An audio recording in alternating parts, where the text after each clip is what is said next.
Varios siglos después del relato bíblico del Gran Diluvio, los enigmáticos gigantes conocidos como Nefilim han reaparecido. ¿Cómo es esto posible? Si se asumía que habían perecido en el diluvio, descubrámoslo, ya que existen versículos en la Biblia que indican que los Nefilim volvieron tras el diluvio.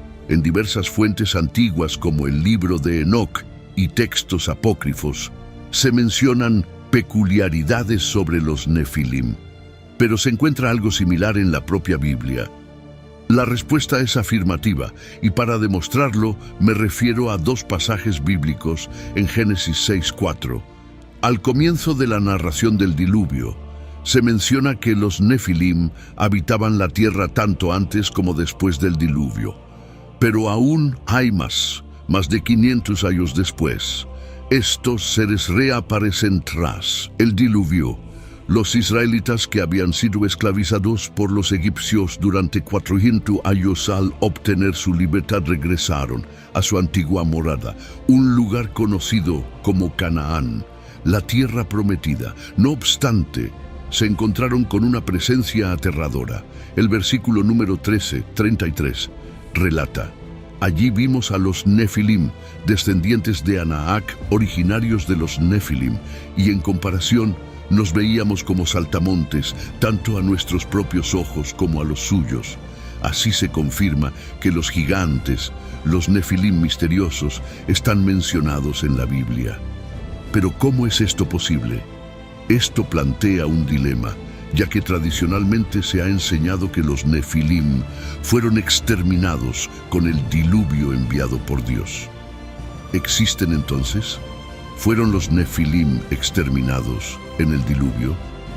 Una contradicción en las Escrituras. ¿Fue en vano el diluvio enviado por Dios? Examinemos posibles respuestas. Existen al menos 3 interpretaciones propuestas por estudiosos bíblicos para resolver esta cuestión, y una de ellas podría alterar radicalmente nuestra percepción sobre la historia del diluvio. Aunque esto no necesariamente sería negativo, a continuación expondré 3 teorías distintas. La primera teoría, que es bastante peculiar, se origina de una teoría sobre el regreso de los Nefilim, texto que no fue incluido en la Biblia, conocido como el Apócrifo de Génesis. En este, el padre de Noé reflexiona sobre si el embarazo de su esposa fue resultado de los vigilantes y los santos o de los Nefilim, y esto le causaba preocupación por el niño. ¿Qué implica esto? Sería un argumento dramático por excelencia. Tal vez te interese sentarte para oír esto.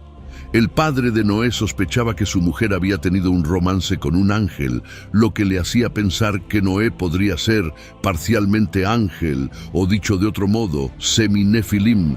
Aunque esta hipótesis se formuló mucho después del diluvio, en el siglo I a.C., es fascinante para muchos expertos, aunque la consideran más bien una narrativa alternativa a la historia tradicional del diluvio.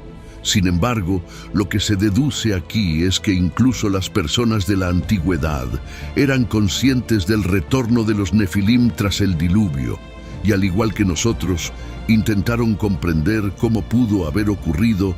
La segunda teoría sobre el regreso de los Nefilim, hipótesis que sugiere una ambigüedad en el lenguaje utilizado en el relato del diluvio, según Génesis 7:19. Las aguas inundaron todos los montes elevados bajo el cielo, lo cual parece bastante explícito. Sin embargo, el estudioso Michael Heiser argumenta que en otros pasajes de la Biblia todo no implica necesariamente la totalidad, y mundo no se refiere obligatoriamente al planeta entero. Voy a explicar qué quiere decir. Un ejemplo de esto lo encontramos en Génesis, donde se menciona que toda la tierra acudió a Egipto a José para adquirir grano. Heiser apunta que no, cada individuo en el mundo fue a Egipto para comprar grano. Aunque el versículo parezca indicarlo, si se interpreta literalmente, es posible que la Biblia solo quiera transmitir que una gran cantidad de gente se vio afectada. Pero quizás no se refiere a cada ser humano en el planeta. Por lo tanto, la expresión toda la tierra podría aludir a todas las personas mencionadas en la Biblia hasta ese momento. Y en este sentido, la palabra mundo se interpretaría más bien como el entorno de los individuos a los que la Biblia se ha referido, es decir, el ámbito humano, compuesto por las tribus descritas en el Antiguo Testamento. Es posible que existieran personas en otras regiones, aunque no está del todo claro, pero algunos expertos en estudios bíblicos consideran que existe cierta apertura para interpretar que el diluvio no abarcó la totalidad del planeta, sino únicamente la parte del mundo de las personas que aparecen en el relato bíblico. Algunos critican esta idea, cuestionando si acaso Dios no logró su propósito. Argumentan que el diluvio tenía como fin erradicar a todos los nefilim, y de ser cierto, esto no logró destruirlos a todos. Es un argumento válido, pero surge otra interrogante. ¿Era el propósito del diluvio exterminar a cada uno de los nefilim, o simplemente poner fin a su rebelión, eliminando a la mayoría para que los sobrevivientes ya no eran una amenaza? Si la intención divina era simplemente resguardar a la humanidad del peligro que representaban los nefilim y de la corrupción que generaban, entonces el diluvio cumplió su misión. El diluvio logró su objetivo al asestar un duro golpe a los nefilim.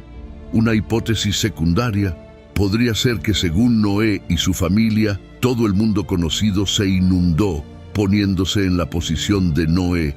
Desde su perspectiva en el arca, probablemente vio agua hasta donde alcanzaba su vista, así que para él todo estaba sumergido. Aunque quizás en otras regiones distantes no era así, los ocupantes del arca no tendrían manera de saberlo. Y ahora la teoría final, la cual surge de un pasaje bíblico inesperado y que ha confundido a muchos, se relaciona con los velos que cubren la cabeza. ¿Te has preguntado alguna vez el por qué las mujeres debían cubrirse la cabeza durante la época bíblica?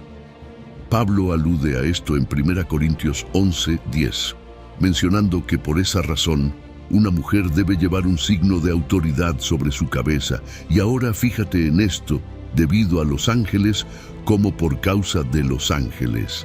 ¿Qué significa esto? Esto sugiere otra teoría acerca del retorno.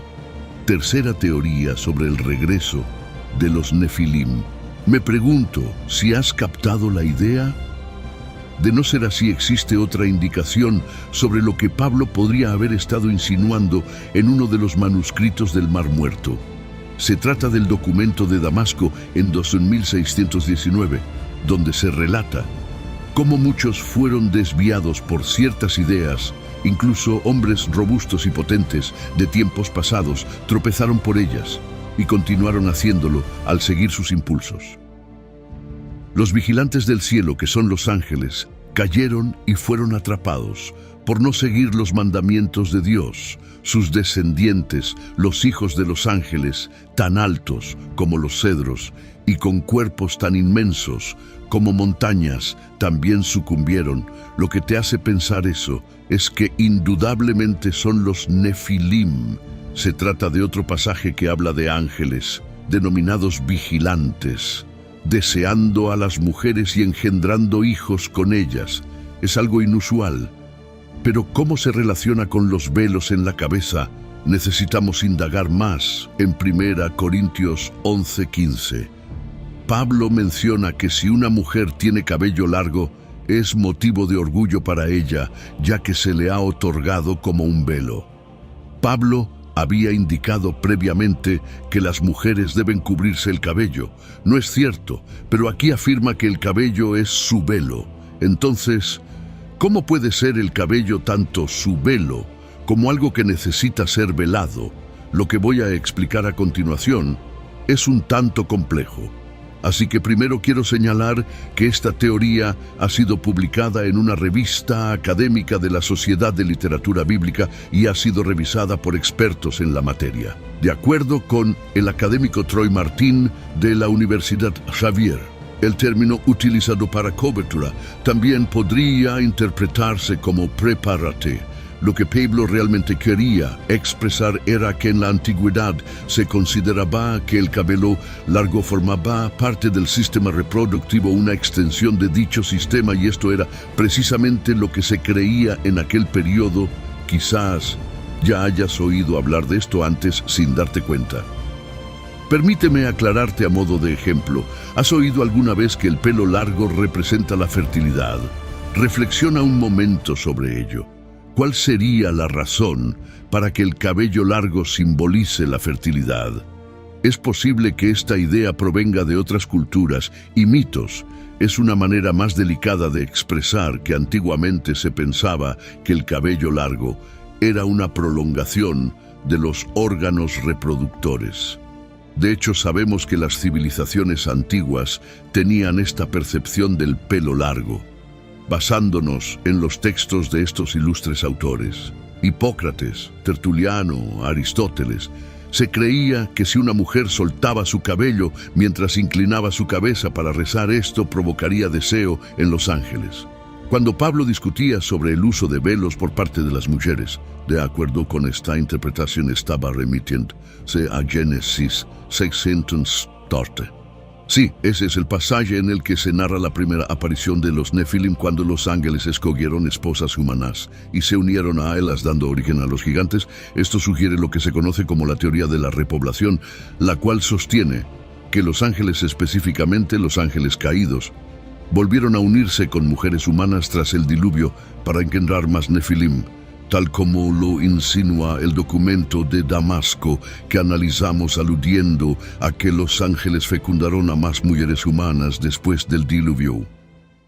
Aunque la Biblia no lo confirma explícitamente, Pablo prefería prevenir y por eso recomendaba que las mujeres se cubrieran la cabeza. Entonces, para resumir, las hipótesis son las siguientes. La primera, que había un Nefilim en el arca, aunque parece ser la menos probable. La segunda, que el diluvio fue un evento local, una interpretación que podría sostenerse ajustando un poco las palabras de la Biblia, dejando así una ligera posibilidad abierta.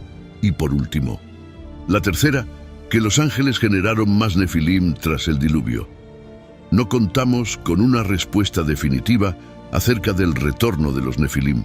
Lo único cierto, según la Biblia, es que de algún modo volvieron, y esta incógnita ha sido motivo de debate desde la época bíblica.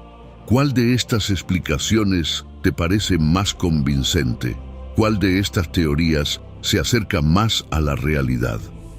Me gustaría saber tu opinión en los comentarios. Si te interesa profundizar en este tema, te recomiendo encarecidamente los libros supernaturales o su versión más extensa, Un Sin Real Ambos, del Dr. Michael Heiser.